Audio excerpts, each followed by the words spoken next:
is Catherine and welcome back to my YouTube channel. It's February. Like, love is in the air. Like, love is in the air. So, being in love is so exciting and wonderful. So, before you say I do, there are several important things to consider and steps to ensure you're entering into marriage with clarity and confidence. So, consider these tips to help create a more happily ever after. Since we are in the month of February, so I think this is the good topic for my YouTube channel. Okay, so I think first is you have to ask yourself, am I ready? Like, you know, you have to know yourself. Make sure that you understand who you are, your values, your goals, and what you need for your personal growth. Remember, self-awareness is the key to a healthy relationship. So, yun po ang aking number one tip. So, ask yourself first. When I got married, I was, I could say that I was 100% ready because I got married in my 30s. So, wala na akong kumbaga, it's really time. At saka na ako noon, sabi ko, I want to have my own family. So, kaya, yun, importante yun. Tsaka yung personal growth, very, yun, kasi, na tawag nito, ako kasi parang biglang dumating ako dito. So, yung 6 months na wala akong trabaho, parang depressing sa akin yun. Kasi syempre, diba, nagtuturo ako sa Philippines. So, iba pa din yung, alam mo yun, yung nag-work ka sa ano ko lang to ha, sa experience ko lang to ha. Kaya sinishare ko lang to sa inyo para hindi, kumbaga, sabi ko nga kanina, diba? Para magkaroon kayo ng happily ever after. Happily ever after. Okay, the second one, I think, is you have to ensure your compatibility. Kasi this one, isa to sa mga naging problema ko sa previous married life ko. Married life ko. Okay, so I think you have to spend time with your partner to truly know them, how they handle stress, conflict, and their long-term goals. Compatibility in values, communication, styles, and life vision can make a big difference. Maano ko po yan sa inyo, promise, dahil especially sa mga Filipina po na gustong magkaroon ng like, you know, foreign husband. Ako never kong pinangarap, pero yun yung binigay sa akin ni God na nagkaroon ako ng Spanish husband before. Isa sa pinaka problema ko is yung compatibility namin dahil iba kami magkaiba kami ng mentality, magkaiba kami ng values, tas yung way ng communication styles namin iba. Kasi sila, ang mga foreigner kasi, they are straightforward. Tayo kasi mga Pilipino, diba? We are like being known na yung pagiging euphemism. Hindi tayo, ayaw natin ng makasakit ng kapwa. Sila kasi hindi sila ganun eh. Straightforward sila. Kung ano yung nasa isip nila, lumalabas talaga sa bibig nila.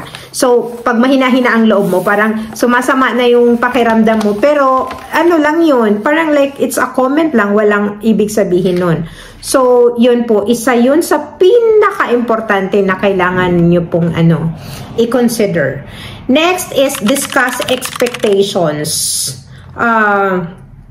have open conversations about your expectations for the future. Well, in my case kasi, ako, ginawa ko to dahil kasi nga, sabi ko nga, kumbaga, matured na ako nag-asawa. Kasi nasa 30s na ako nag-asawa. So, you have to discuss, including finances, children, if you want to have a child, career goals, household responsibilities, and how you plan to handle disagreements. I think that is very important.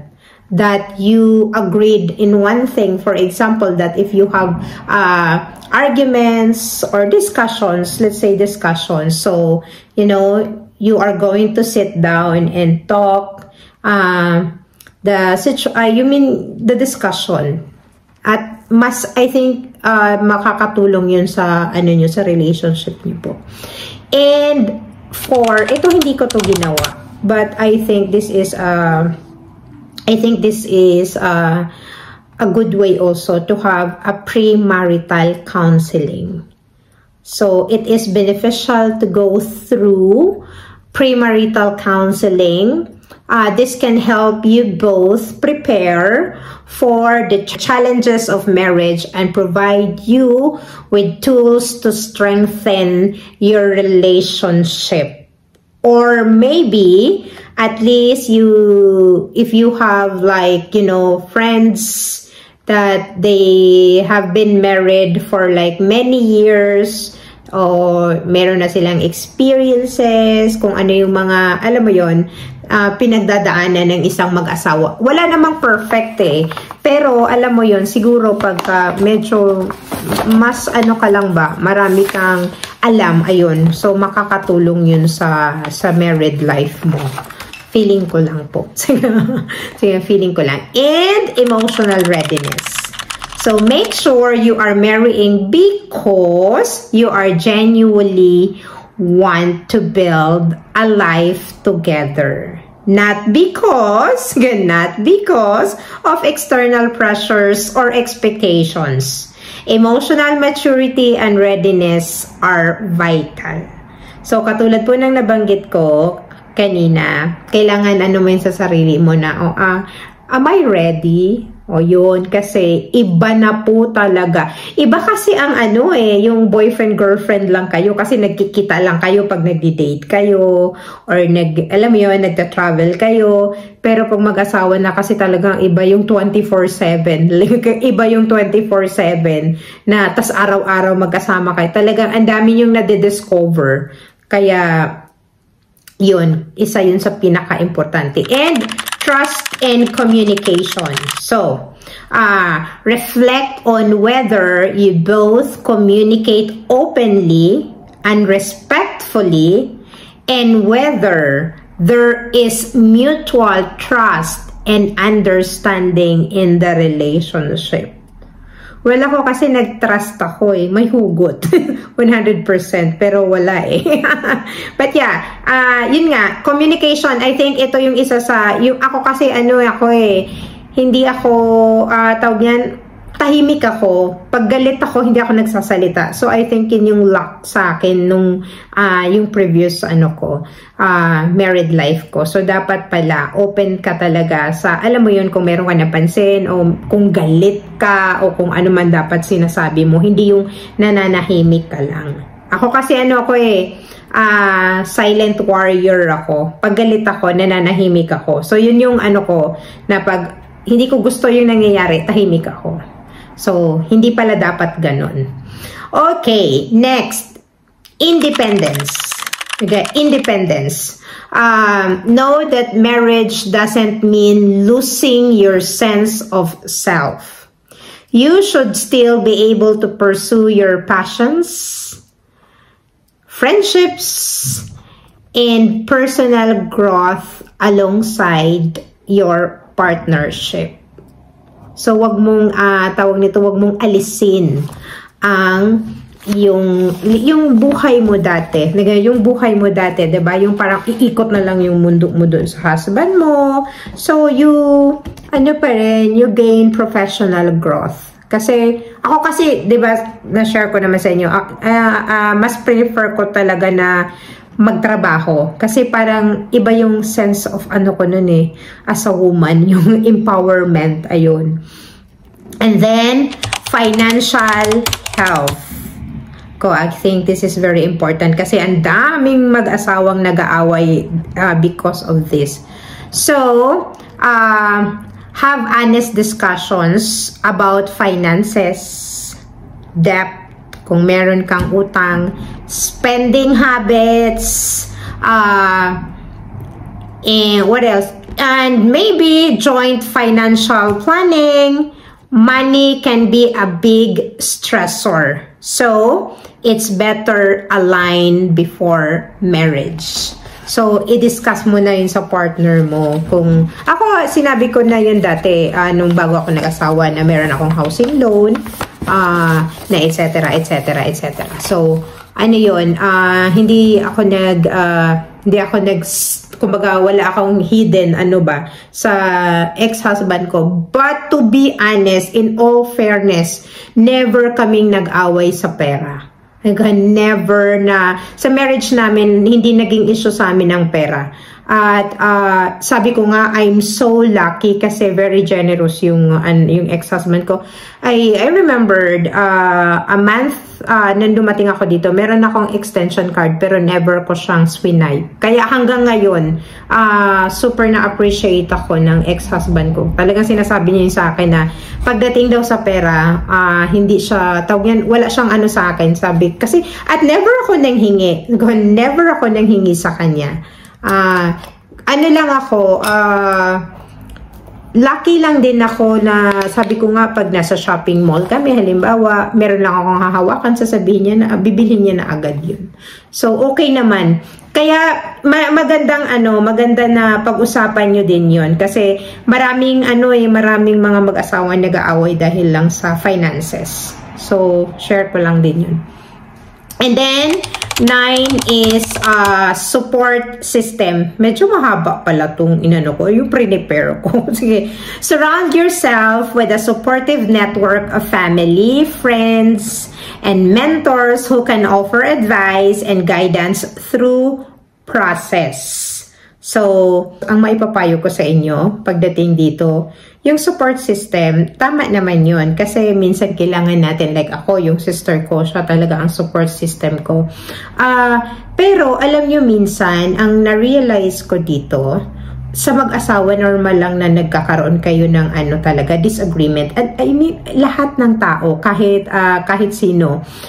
But, feeling ko, wag mong i-share kung ano yung, halimbawa, yung pinag-awayan mo, susumbong mo agad dun sa family mo. Kasi, okay na kayo na asawa mo, pero yung family mo, galit sila sa asawa mo, diba? Parang, so, I think, ang pinakamaganda ay pag-usapan nyo. Balik ka dun sa, disagreement, nyo. na yung dapat nyong gawin. So, yun ang pinakamaganda. Kung kaya nyong isolve yung situation yung dalawa, sa inyo na lang muna. Okay, and then, trust your instinct. Ito yung pinaka-importante. Alam mo, sabi ko, sa sarili ko, tayong mga babae, parang gifted tayo sa instinct natin. Kasi totoo talaga.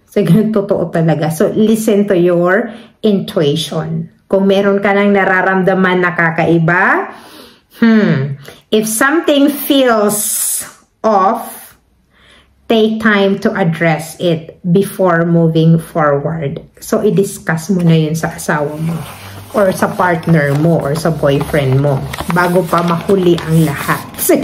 Bago pa mahuli ang lahat. And, tawag nito, at saka isa pa pala, lalo na yung yung napanood ko na mga video. I have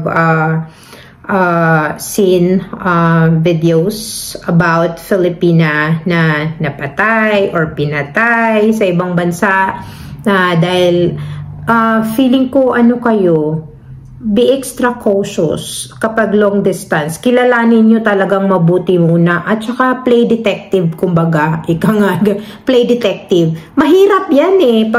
Mahirap yan kapag long distance kasi syempre, di ba, nakakasama mo lang yan 1 week, 1 month pag umuwi ng Pilipinas. Pero kilalanin nyo pong mabuti talaga. I remembered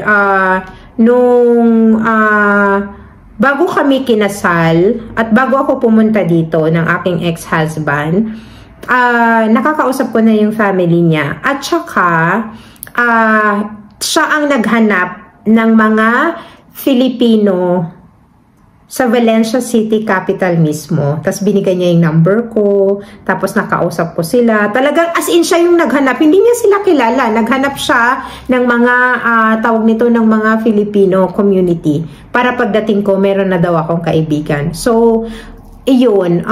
Swerte ko lang din. Pero katulad ng sinabi ko, be extra cautious kapag bago po kayong mag-asawa. Kasi alam nyo nang habang nanonood ako nung sa Slovenia ba yun, grabe parang sabi ko ang sakit nun sa family, 'di ba? Yung uuwi na yung anak nila na ano ba yan? Pag-ibig yung pinag-uusapan natin, napunta na sa ano. Anyhow, marriage is a huge commitment. So, making sure you are both prepared emotionally and practically will set the foundation for a lasting, fulfilling relationship. So, yan po ang ating video for this month of February. So, again, before you say, I do, ano nyo po, check nyo muna lahat ng mga bagay-bagay po. And I hope nyo may natutunan po kayo sa video na ito. So, God bless and bye!